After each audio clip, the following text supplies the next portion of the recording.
Live on Zach TV1 for the first time. Who the fuck do we have in the building? And they call me Popito.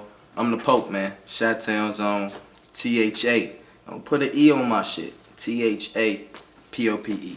What up, man? What's happening, Zach? Man, chilling, brother. I gotta start off by saying, man, it's a pleasure to have you in front of my lens, man. I grew up watching you, bro. While I Cam, Element Company, Channel 19, Bob that back, bitch. They Bob back. that. Hey, I see she cup. Nah, fuck with that. Nah, I'm just playing. But you already know, first and foremost, before I get into anything, man, big shout out to you, though, Zach. You Man, know what I'm saying? appreciate For it, putting bro. all this shit together. You doing a lot out here for a lot of people, bro. You know what I'm saying? As I came up, you already know I started on a cable access channel where we made a way, me and my team. I can't say me. We made a way, and we just took nothing and turned it into something off a cable access channel that was just viewed by the inner city of people. You know what I'm saying? Even though the inner city that people don't know is 1.3 million people. Yeah? Yeah. You know what I'm saying? But taking that and just expanding it and just to see you doing that same thing now, keeping it and working with from nothing and building it from nothing and turning it into something and making a way for artists and people beyond artists. You know what I'm saying? People who doing their thing out here trying to be entertainers or whatever you're trying to do. And you making a way for them. You giving them an outlet, bro. That's 100, man. Like, I just got to get I just got to humble myself and show big ups to you, bro. Because a lot of people don't do that. Appreciate that, Pope. I appreciate that. Under. I gotta ask you, the fans want to know, man, how long have you been dancing, bro? Dancing. Well, to be 100, I was always rapping first. Yeah? I was rapping before anything. You know what I'm saying? I just happened to know how to dance. Wasn't too many people rapping and dancing. You know what I'm saying? Like, you was either doing certain things growing up in Chicago, you know.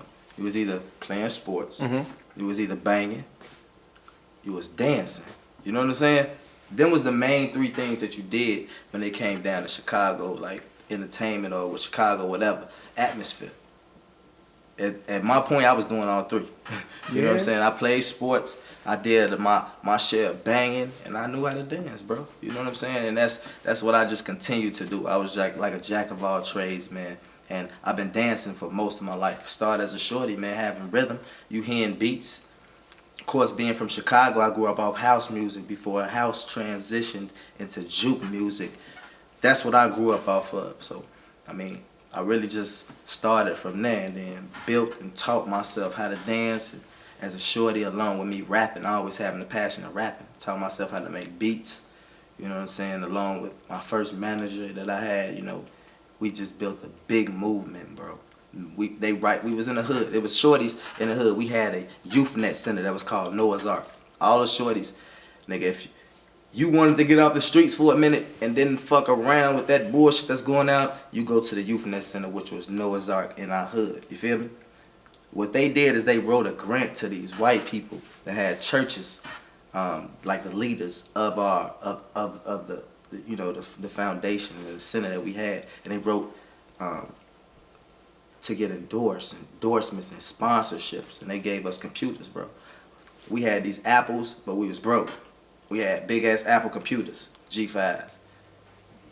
Didn't know what to do with them, but we figured out what to do with them. You know what I'm saying? We started making beats. I started making beats, started making juke beats, rap beats, everything, and it just expanded from there, Zach. You know what I'm saying? It's crazy, just like your story, bro. Just taking something that's your passion and that you feel real, like, over passionate about and that you notice in your soul, G, and you just live out and do it, bro. Like, I wasn't taught to do this. I didn't go to class. I didn't go to school. None of this for entertaining or being a rapper or dancing or anything, G. I learned this on my own. It was passion. God put this in me, you know? So, Wow. That's deep, bro. Now, when you say they put youth centers in your hood, what hood are you from? It was one youth center, you know what I'm saying? Although I moved around a lot as a shorty, I was raised on the pole, the North Pole, Rogers Park area, you know what I'm saying? Howard Street area, you know what I'm saying? From uptown all the way to Howard Street area. A lot of people don't know that up north is a real bad area, you know what I'm saying? Like, people think up north they like Belmont.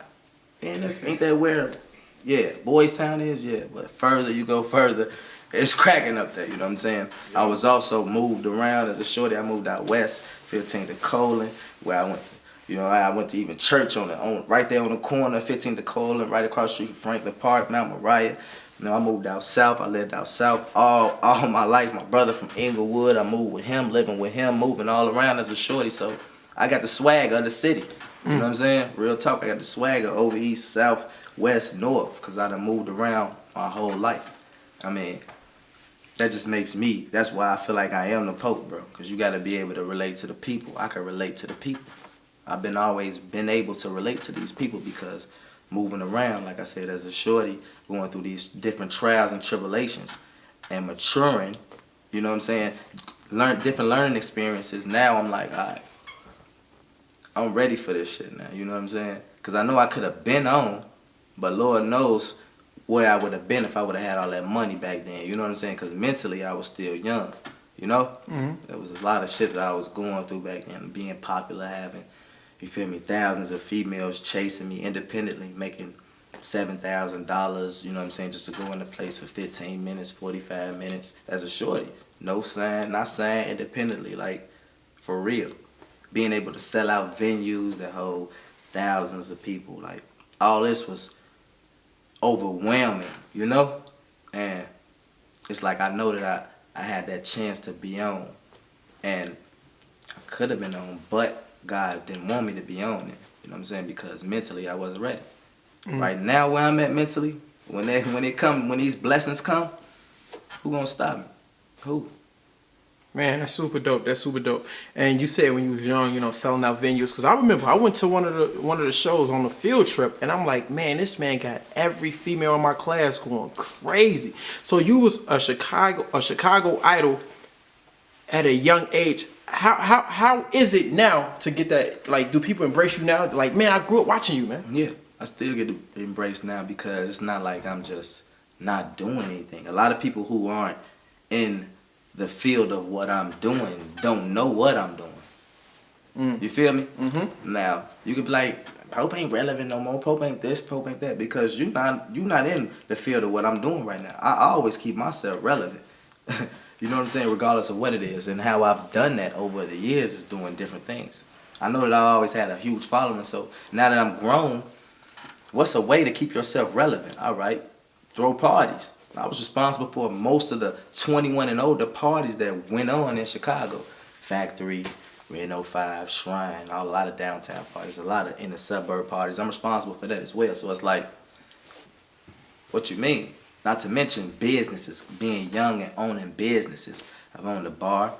I still own my entertainment company. I've owned a restaurant. About to open up another restaurant, a trucking company. I mean, it's bigger than what people really see. You know what I'm saying? Just because I'm not publicly out there dancing for you to see or bobbing or whatever that may be. You know what I'm saying? I'm still working, baby. I definitely can't leave the fact that the Pope was on one of my favorite TV shows. You just made an appearance on Empire. You know what I'm saying? Yeah. Please talk about that. I didn't know you had the acting in you, brother. Bro, that's what I'm saying. Like, one of the things that we did on Channel 19, which was the cable access channel, was I was to star in a cable access ghetto drama series. You know what I'm saying? Which is now like, you know, I guess they doing a lot of different things like the reawakening and different things like that. But I'm the one who set that tone, bro. Me and my team, we set that tone. I was the star of ghetto drama. I was acting, bro. I'm rapping, acting, dancing, producing, singing. Nigga, I'm doing whatever. I'm an entertainer at the end of the day. And it's like I was just trying to take that Pac approach. You can say what you want to say, but you could call me the dancer. A lot of people walk up to me, they see me in the streets. If you got a dude who he a thug or whatever he say, he a driller, killer, whatever, he tough. He got his pride, so he don't want to come up to me and say, hey, bro, you the Pope. He gonna come up to me like, hey, you that dancing ass nigga, right? I'ma just look back at him. Most of the time, I come up to the nigga before he even say it, and I be like, hey, yeah, I'm that dancing ass nigga, bro. And they immediately, they get comfortable when they embrace me. Like, yeah, bro, man, I used to watch your ass, bro, on my soul. You a real nigga. Like, yeah, bro. Because the whole time, I can't change who I am. I always been this person, you know what I'm saying? And it's just like, I have a great soul, man. I just want to entertain. I love putting smiles on other people's faces. It's not about me, man. It's not about you. It's about my city. You feel me? And I'm looking out for my family my friends and my loved ones, bro. Like, this shit ain't about me. I don't care about what you feel about me. I'm going to continue to work. I'm going to continue to grind. And, man, Joe, you can't get rid of me, man. I'm still in this shit, man. I'm still doing music now to this day. I'm still acting like you just said. I did my thing on Empire. How that came about, I feel like I probably should have been involved with Empire because you shooting this in Chicago. And, bro, I'm one of the most known people to do this shit in Chicago independently, bro. Period. If you from Chicago, I mean this in the most humblest, uncockiest way ever, bro. Like, you gotta know Pope. You know what I'm saying? You gotta know Pope. You gotta know certain people in the city. I know certain people in the city. You can't name their name, and I don't know who they is. If you from the Chi, you from the Chicago, you gotta know certain people, man. And I feel like I am one of them because I put in a lot of work. Over a decade, bro. Since I'm 14, I've been in this shit going hard, bro. For my city. And it ain't never changed. That's what's up, bro. That's what's up.